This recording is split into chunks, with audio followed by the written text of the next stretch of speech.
We live in a world that glorifies human power, a world that celebrates knowledge, wealth, technology, and achievement. It's a world that often teaches you that you are in control, that you are self-sufficient, and that you don't need anyone, not even God. But reality has a strange and powerful way of humbling us. We build magnificent skyscrapers, yet a single earthquake can turn them into dust. We invent incredible machines that fly, yet one small malfunction can send them crashing from the sky. We develop the most advanced medicine in history, yet a tiny invisible virus can bring the entire world to its knees. Humans claim to be powerful until that power is tested. Let's pause for a moment and think about this. Where was humanity's power when COVID-19 swept across the planet? Where were the experts, the governments, the armies, the scientists, the billionaires?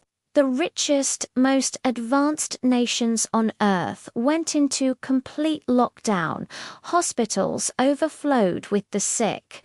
People isolated themselves inside their homes, terrified of something they could not even see.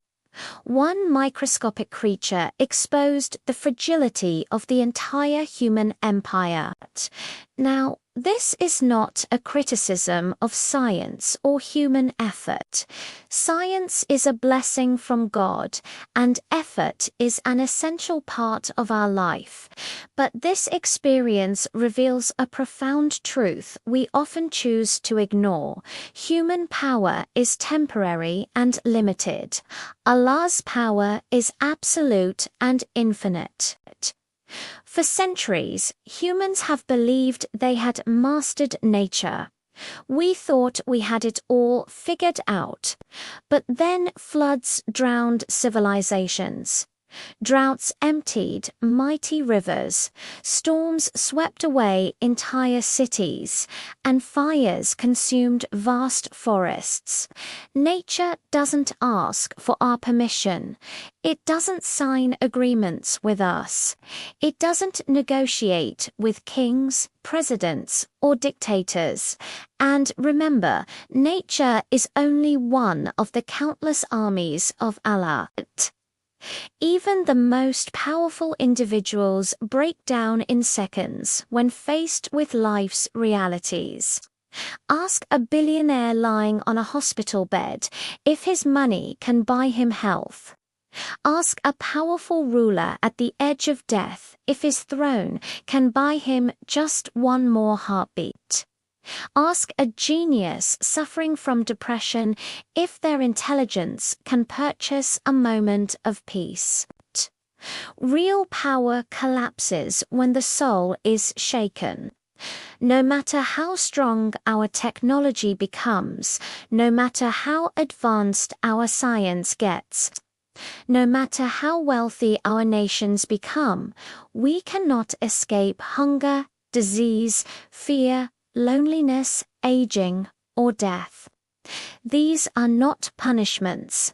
They are reminders. Because Allah does not need to destroy nations to prove his power. Sometimes all he has to do is remove a single blessing like sleep, or peace, or health, and the strongest person on earth becomes completely helpless. A soldier can fight entire armies but cannot defeat insomnia.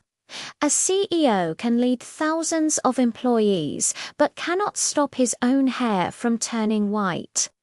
A scientist might understand the complexities of quantum physics but cannot stop his own tears when his child is sick. This isn't a sign of weakness. This is by design.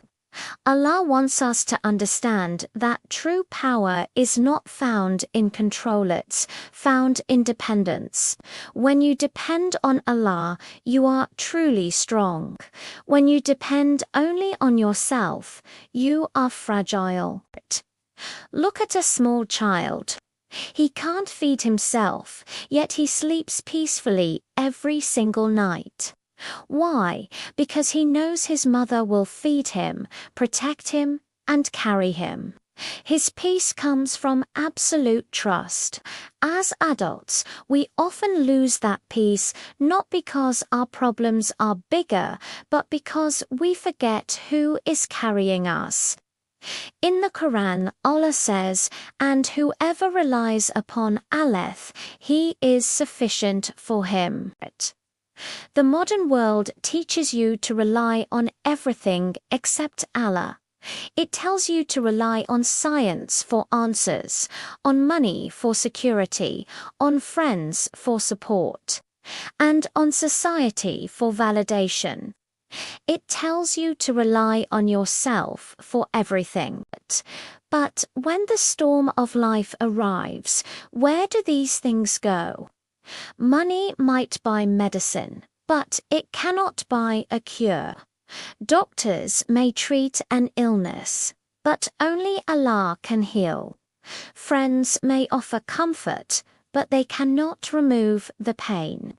Society may praise you, but it cannot fill the emptiness in your heart. The self may fight with all its might, but it cannot defeat death. Only Allah can. And the most extraordinary part of this is that Allah does not ask you to be perfect before you rely on Him. He doesn't ask you to be powerful, or smart, or wealthy, or flawless. He only asks you to turn to Him and recognize Him. Humans are not expected to be invincible.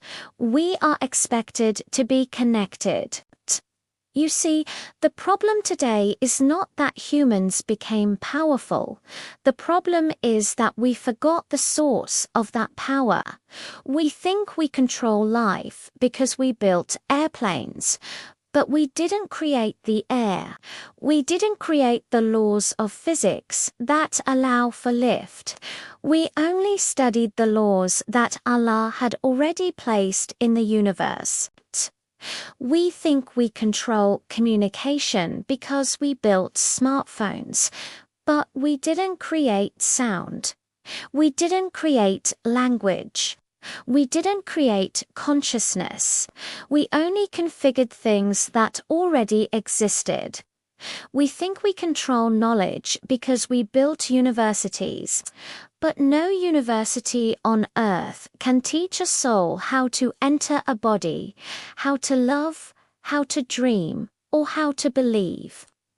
These gifts are not products of science, they are the signatures of the Creator. And when Allah wants to remind humanity of its limits, He doesn't always send destruction. Sometimes He just sends silence. He might block a blessing, and we panic. He might delay an answer to our prayers, and we start to question. He might withhold ease for a while, and we feel like we're about to break. And it's in that moment when we feel broken that we finally remember Him. The great irony of life is this.